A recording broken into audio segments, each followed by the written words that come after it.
Good morning and guten tag to all you journalists staying in Malaysia. No, I'm just kidding. If you are having a great day, and I wish you have a better time going on to the weekend. Now we're still in Wednesday. It's Wednesday, the 30th of May. I can't believe May is already ended. It's the final of May 2012. Midweek, we're looking forward to the weekend, and we have also a comedian coming in. Well, I think I'll leave it for later days. Wow. All right, a Singaporean comedian that's actually coming here. Right. Somewhere along the week. Somewhere along the weeks. Now, we spoke about radiation fish earlier, and right now you actually you can have a device in your pocket to detect radiation. Right. Now, here's one thing you actually never thought of: a radiation sensor built into your mobile phone, but it doesn't apply here in Malaysia. Maybe it would, maybe not.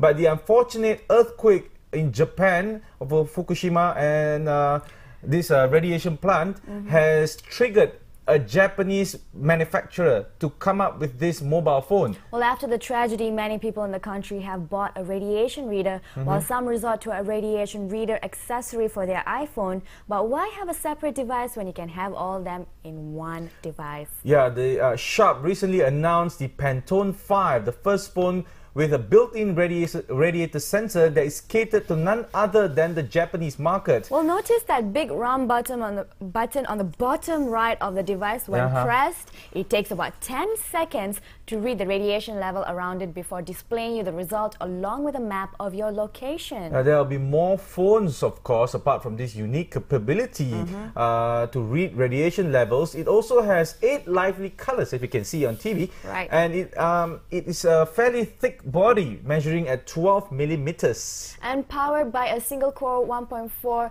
processor, it runs on Android 4.0 and has a 3.7-inch WVGA display with a 4MP camera at the back. It also has water and dust proof. Well, 4 megapixels. Yeah, 4 megapixels, but I think the only thing this phone lacks of right now is anti-shock. Anti-shock, and then it'll become a complete camera. You don't have to buy a camera, you don't have to buy any devices, you just need this phone, don't you? And then you can just bring it out, and then if you have underwater camera and all, I mean underwater, it can it will be waterproof.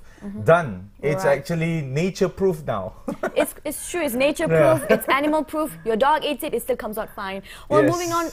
For you FB fanatics out there, Facebook fans, if the HTC status's dedicated Facebook button fell shy of satisfying your obsessive social networking needs, sit tight. The house of Zuckerberg may be building a slab of technology just for you. According to the New York Times Bits blogs, these old Facebook phone rumors are making a comeback. A handful of Facebook employees and engineers familiar to the matter reportedly said that the firm is collecting former Apple engineers, specifically the ones who have actually worked on the iPhone and iPad. Well, like Zuckerberg said, you know, mobile is the company's top focus, and one employee says the man at the top is afraid of getting overlooked in the sea of applications. And Mark is worried that if he doesn't create a mobile phone in the near future, that Facebook will simply become an app on other mobile platforms. Well, Facebook has focused on deep integration with other devices for some time, but a dedicated handset could take the freshly public company in new directions. And reports suggest that the rumored device is still in its infancy, and there's no word on form factor or OS, operating system. And of course, what you see on screen is the HTC Cha-Cha phone that actually has a dedicated Facebook button. Right. Yeah. So for all you Facebook fanatics, you know, you don't have to.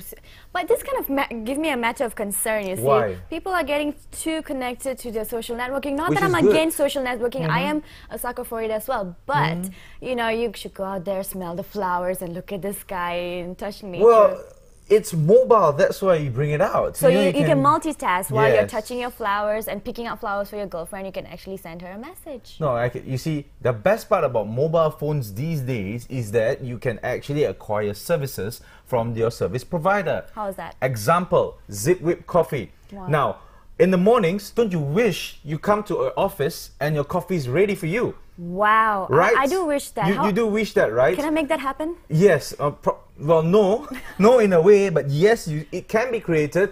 Well, if you are working at Seattle's tech startup Zipwhip, for the first time in the world, two dreams can come together.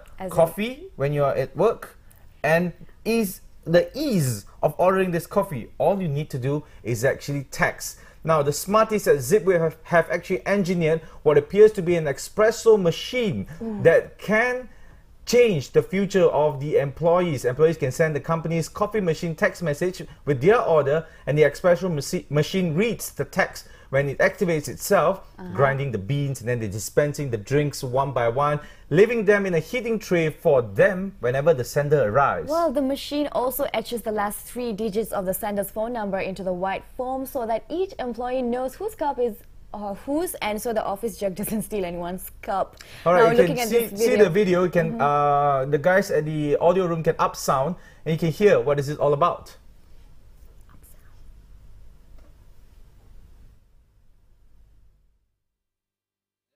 Is the world's first text-enabled espresso machine.